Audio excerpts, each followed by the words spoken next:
Avant de commencer, prends un instant pour t'apaiser. Laisse le monde derrière toi et entre dans cet espace de lumière, là où les paroles rappellent, rassurent et élèvent l'âme. Et si ces moments de paix te font du bien, je t'invite à t'abonner à la sérénité de l'islam pour ne manquer aucun rappel et offrir à ton cœur un refuge chaque fois qu'il en aura besoin. Que cette vidéo soit une source de tranquillité et de proximité avec Allah. Il existe des moments dans la vie où le monde autour de nous semble intact, mais où quelque chose en nous commence doucement à se fissurer. On marche, on parle, on sourit.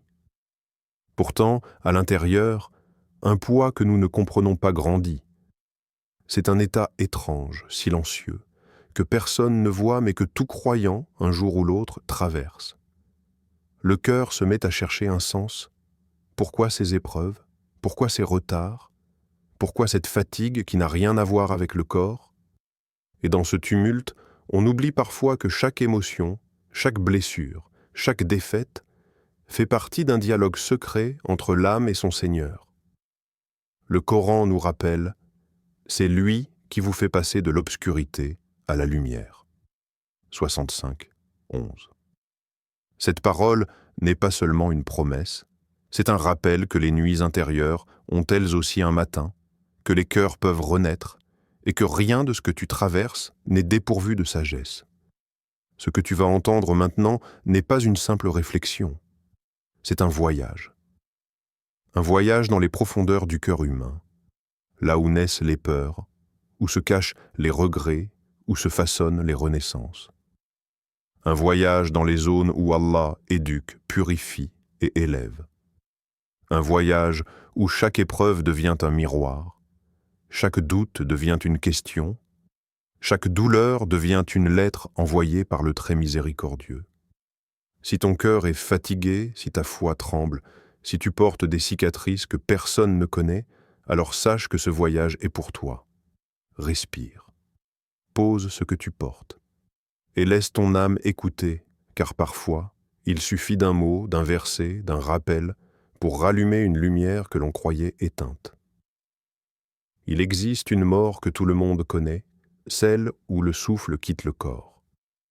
Mais il existe une autre mort, plus discrète, plus lente et parfois bien plus douloureuse, c'est la mort de l'intérieur. Celle qui ne fait pas tomber le corps, mais qui éteint le cœur. Elle arrive lorsque les défaites s'accumulent, lorsque l'espoir se fissure, lorsque les couleurs de la vie perdent leur éclat. On continue de marcher, de parler, de respirer, mais quelque chose n'est plus là. Ce silence dans la poitrine, cette lourdeur dans l'esprit, cette fatigue inexplicable, c'est cela, la mort intérieure. Et cette mort-là, personne ne la voit. On sourit, on répond « ça va », on s'efforce d'être présent, mais au fond, on se sent comme une maison désertée. C'est un état que beaucoup vivent sans oser l'avouer, par honte, par peur, par solitude.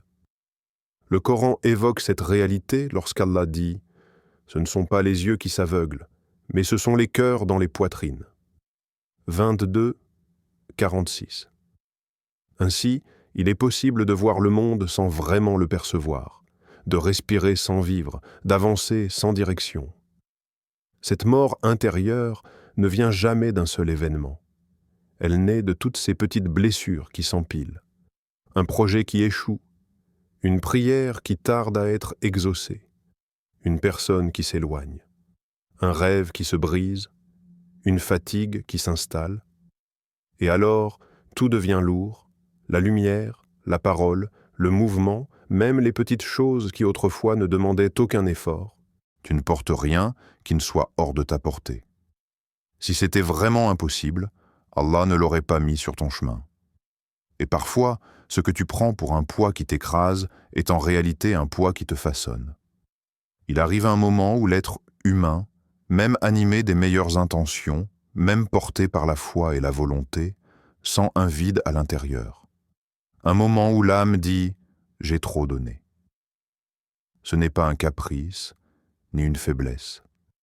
C'est un cri silencieux, un signal discret envoyé par le cœur lorsqu'il est au bord de l'épuisement. L'abandon semble alors être la seule porte encore ouverte. Tu te dis « j'ai essayé, j'ai prié, j'ai patienté, j'ai persisté, mais je n'ai plus de force ». Et ce sentiment, même s'il fait peur, est profondément humain. Les prophètes eux-mêmes ont vécu ces instants où l'âme tremble. Il n'est pas étrange que le cœur veuille s'arrêter un moment, car la charge émotionnelle d'une succession d'épreuves peut devenir écrasante. On ne manque pas de volonté, on manque d'énergie. Ce genre de fatigue n'est pas fait pour te détruire, mais pour t'inviter à changer de rythme, à respirer, à revenir vers celui qui répare les cœurs fracturés. Parfois, l'abandon n'est pas une chute, c'est une pause nécessaire. Un moment où Allah te retire de la course pour te protéger d'une blessure plus profonde. Dans le Coran, Allah révèle une parole qui s'adresse au cœur épuisé. Ne vous affaiblissez pas et ne vous attristez pas, alors que vous serez les supérieurs si vous êtes croyants. 339. Ce verset n'ordonne pas de ne jamais tomber. Il dit « Ne reste pas dans la chute ». La supériorité mentionnée n'est pas une supériorité sur les autres, mais une élévation intérieure, la capacité de se relever, de guérir, de recommencer. La tentation d'abandonner fait partie du chemin. Elle montre que tu as donné tellement que ton cœur réclame une nouvelle source d'énergie. Pas une force humaine, mais une force spirituelle. La force de celui qui dit « Et c'est lui qui vous redonne force après la faiblesse ». 30, 54. Ton cœur n'est pas fragile. Il est simplement fatigué. Et Allah ne te demande pas de tout porter seul. Il te demande de lui confier ce que tu n'arrives plus à porter. L'abandon n'est donc pas la fin. C'est une station. Un lieu où l'âme pose ce qui l'alourdit pour pouvoir continuer plus légère. Un espace où Allah réécrit ta direction intérieure. Afin que tu continues, non par obligation, mais par renaissance. Il existe une colère que personne ne voit. Une colère qui ne s'exprime pas par des cris, mais par des silences lourds. Une colère qui ne cherche pas à détruire, mais qui naît d'un cœur qui ne comprend plus.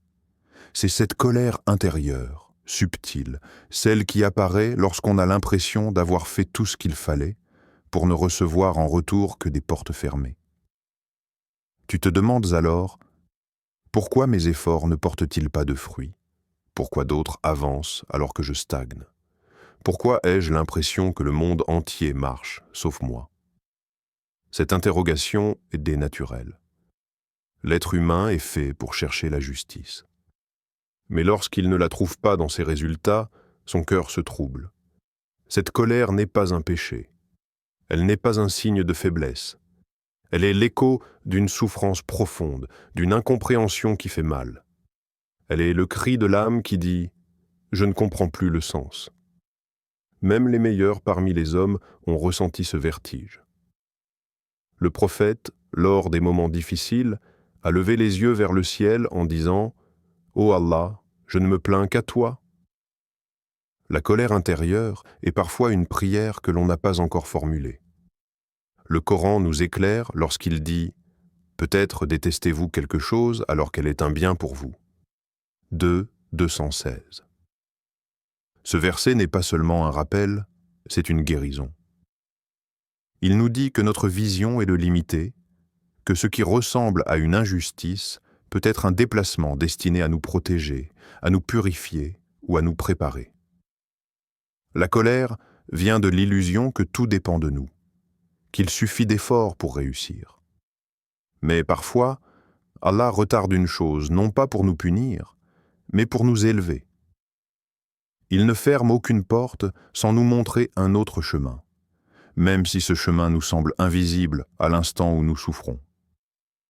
Le prophète a dit « Sache que ce qui t'a manqué ne pouvait jamais t'atteindre, et ce qui t'a atteint ne pouvait jamais te manquer. » Cette parole apaise la colère, non en niant la douleur, mais en rappelant que rien ne nous est retiré injustement. Ce sentiment d'injustice est en réalité une transition, un passage, un moment où Allah invite ton cœur à lâcher ce qu'il croyait contrôler. La colère n'est qu'un tremblement avant la compréhension. Elle n'est pas l'obstacle, elle est le seuil. Allah dit encore, « Il donne le royaume à qui il veut et l'enlève à qui il veut. » 3,26. Ce verset n'est pas un avertissement, c'est une libération. Il te dit, tu n'as pas à tout contrôler, tu n'es pas responsable de tout. Ton rôle, c'est l'effort. Son rôle, c'est le résultat. Quand tu comprends cela, la frustration s'apaise. Tu n'abandonnes pas, tu continues, mais avec une paix nouvelle. Car tu sais que ce qui t'est destiné ne peut te manquer, et que ce qui te manque ne t'était jamais destiné. Entre ton effort et sa sagesse se trouve l'équilibre parfait. Et c'est dans cet équilibre que naît la tranquillité du cœur, celle que rien ni personne ne peut secouer. Il existe des victoires que l'on célèbre et des défaites que l'on porte comme des cicatrices invisibles. Pourtant, ce sont souvent ces défaites-là qui transforment le plus profondément l'être humain. Elles sont comme des portes secrètes. Elles s'ouvrent seulement lorsque tout semble s'effondrer. La victoire te donne de la joie, mais la défaite te donne de la profondeur. La victoire construit ton extérieur, mais la défaite construit ton intérieur. Allah dit dans le Coran, « Il se peut que vous détestiez quelque chose, alors qu'Allah met en elle un immense bien. » 4,19. Ce verset n'est pas seulement une consolation, c'est une vérité spirituelle.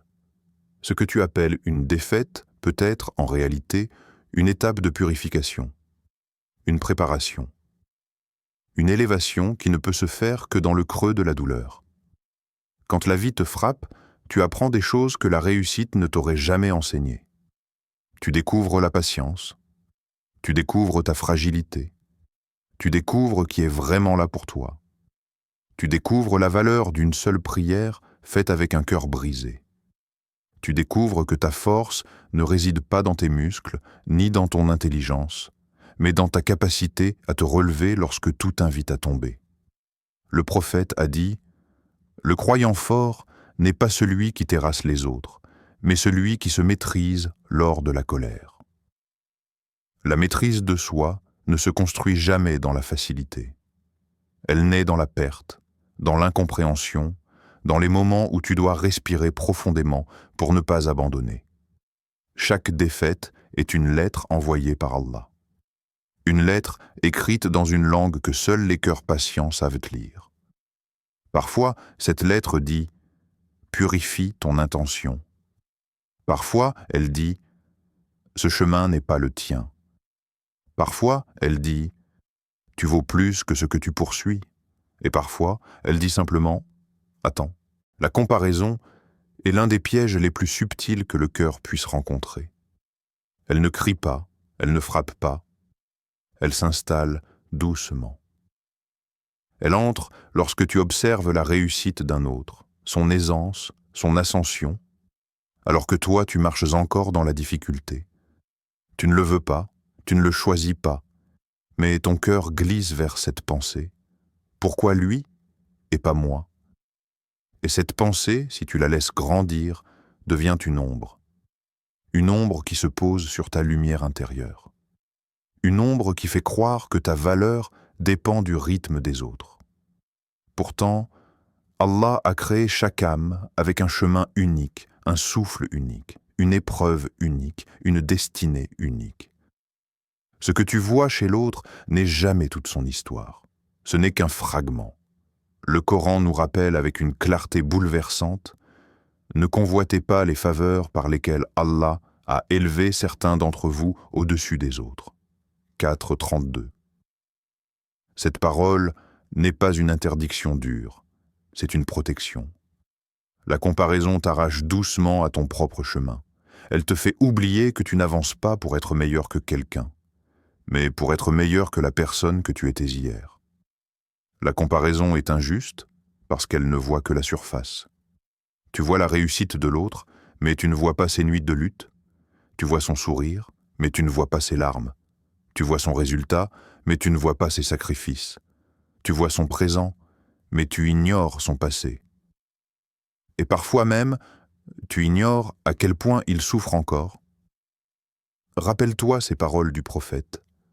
Regardez ceux qui sont en dessous de vous, et non ceux qui sont au-dessus, cela vous évitera de mépriser les bienfaits d'Allah. Ce conseil n'a pas été donné pour minimiser tes ambitions, mais pour t'épargner un mal. L'ingratitude envers ta propre vie. L'ingratitude commence là où commence la comparaison. La paix, elle, commence là où commence la gratitude.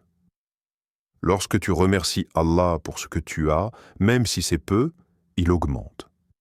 Lorsque tu envies ce que tu n'as pas, même si tu possèdes beaucoup, tu te sens pauvre. Allah dit, « Si vous êtes reconnaissant, j'augmenterai pour vous. » 14,7. Tu n'as pas été créé pour suivre la lumière des autres. Tu as été créé pour découvrir la tienne. Et tant que tu compares ton cheval ou tu compares ton chemin, tu ne pourras pas entendre les pas d'Allah qui te guident sur le tien. Dans chaque pas que tu fais, deux forces se rencontrent. La première, c'est ton effort, ce que tu fais de tes mains, ce que tu prépares avec ton intelligence, ce que tu poursuivis avec ton cœur.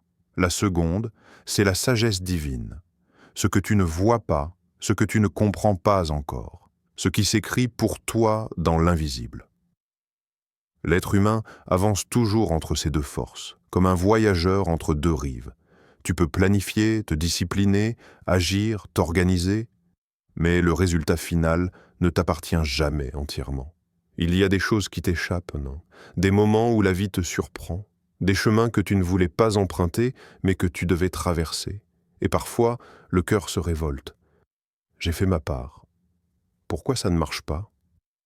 Mais Allah nous rappelle dans le Coran, « Et vous ne pourrez vouloir que si Allah veut. » 81, 29. Cette parole n'annule pas ton effort.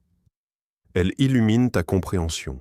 Il existe une force plus vaste qui coordonne chaque événement, chaque retard, chaque rencontre, chaque détour.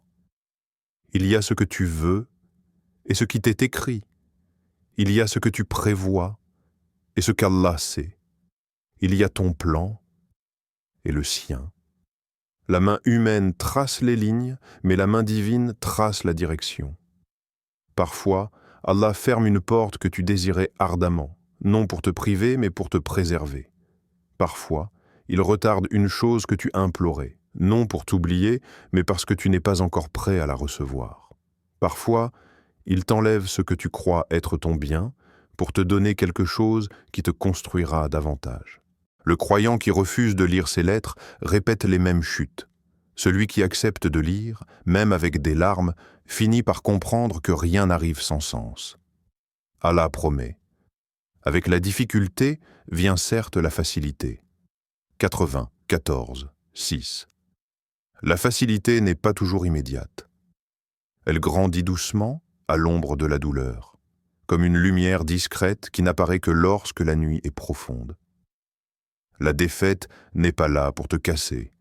Elle est là pour faire tomber ce qui en toi devait disparaître, pour que ce qui est vrai, ce qui est pur, ce qui est destiné, puisse enfin apparaître. Il arrive un moment, au terme de toutes les épreuves, des défaites, des colères intérieures, des silences lourds et des renaissances discrètes, où l'âme comprend enfin quelque chose de fondamental. Rien, absolument rien de ce que tu as traversé n'était vain. Chaque douleur que tu as portée, chaque nuit de doute, chaque larme essuyée seule, tout cela faisait partie d'un tissage invisible que seul Allah pouvait voir. C'est dans les replis de ces instants que ton cœur s'est façonné. C'est dans l'incompréhension que ta foi a mûri. C'est dans les défaites que tu t'es éveillé. Et c'est dans la patience que tu as été élevé. Le Coran nous rappelle avec une douceur infinie « Et ne désespérez pas de la miséricorde d'Allah » 39, 53. Ce verset est une main tendue vers chaque âme brisée, une lumière placée au bord de chaque nuit. Ce que tu as vécu ne t'a pas affaibli, cela t'a préparé. Ce que tu as perdu ne t'a pas vidé, cela t'a libéré. Ce que tu n'as pas obtenu ne t'a pas humilié. Cela t'a redirigé. Et si ton cœur a parfois voulu abandonner, c'était seulement pour apprendre à se reposer dans la volonté d'Allah, et non dans ses propres forces. Il n'y a pas de hasard dans ce que tu as traversé. Il n'y a pas de perte dans ce qu'Allah retarde. Il n'y a pas de nuit qui ne cache pas un matin. L'épreuve t'a enseigné l'humilité. La douleur t'a enseigné la profondeur. Le silence t'a enseigné l'écoute. Et la chute t'a enseigné le retour. Car Allah dit encore, « Quiconque place sa confiance en Allah, il lui suffit. » 65.3. Alors marche désormais avec un cœur apaisé. Non parce que tout est simple, mais parce que tu n'es plus seul. Tu as traversé la nuit, et tu portes maintenant l'aurore. Et pour continuer ce chemin de lumière, je t'invite à t'abonner à la sérénité de l'islam. Chaque vidéo est un rappel doux, un refuge pour l'âme, un pas de plus vers Allah. Que sa paix t'accompagne jusqu'à la prochaine rencontre. Amin.